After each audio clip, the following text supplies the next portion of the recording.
Hello and welcome to Modern Broadcast.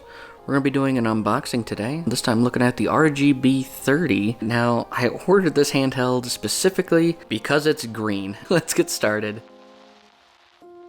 So this arrived in the mail today. Came in a clear plastic bag. I just took it out of that bag, left everything else alone, figured we'd start recording and do an unboxing. We got a nice sturdy case here, and it looks like it has this kind of flimsy lanyard like thing that goes with it. A little bit interesting there, but let's go ahead and unzip it here. Alright, with the device unzipped, opening this up, looks like a screen protector, yep, an RGB30 instruction manual, and a Type-C charge cable. There's definitely some extra room in here that you could definitely put in like some headphones or some wired earbuds, whatever may have you. So, and on this side we have the device, which looks like it's actually strapped in. It's actually quite nice. Let's see if we can get this. It's a tight fit. Okay, let's go ahead and unveil the device here. And here we have it. Like I said, I ordered this device specifically because it was green. Green's my favorite color.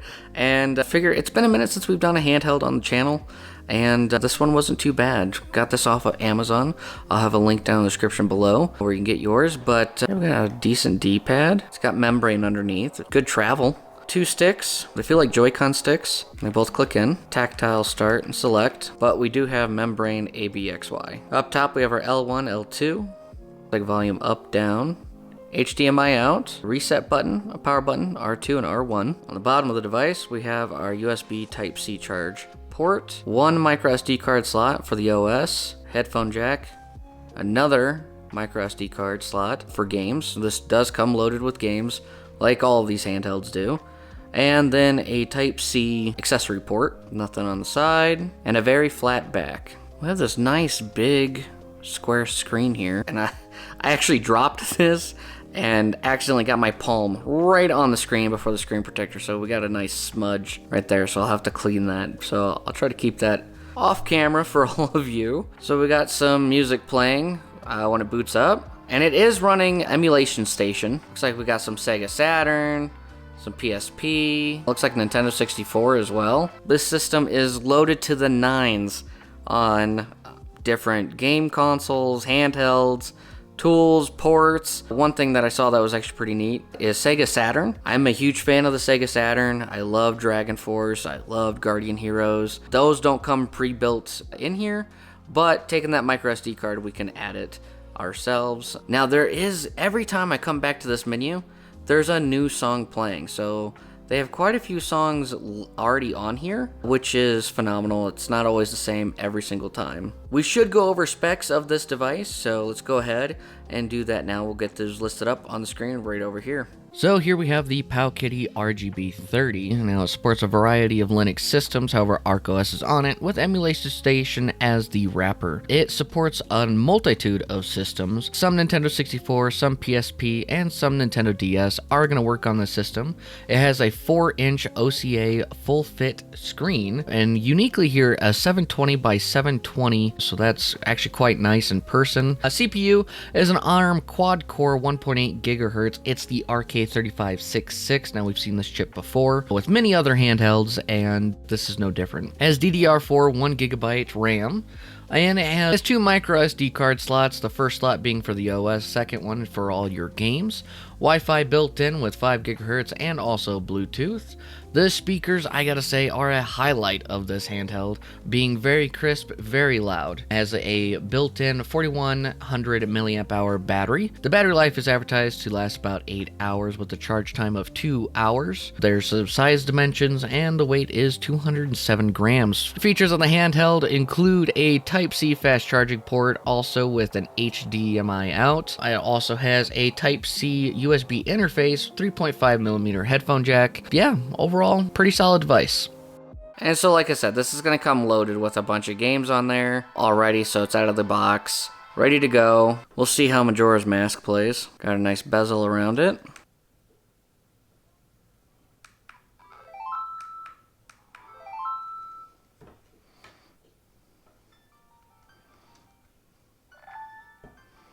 Okay, so a little bit of stutter there when we push start.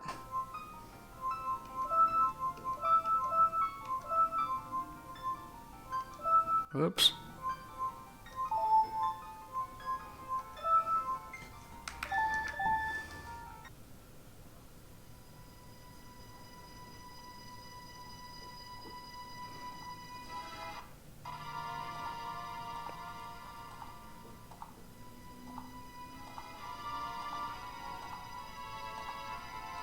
I know the camera's not doing it justice. The screen actually looks really good in person. So holding select and pushing R2 triggers the fast. So it's got already the shortcuts built in, so it's nice and easy. If we hold select to push A, it's pause. Clicking the two sticks in together at the same time brings up the RetroArch menu. But it's actually keeping up pretty good in fast forward mode. Most handhelds start kind of stuttering and sputting out when you put it in fast forward with Nintendo 64, but this is actually keeping up pretty good. We'll see how the actual gameplay is.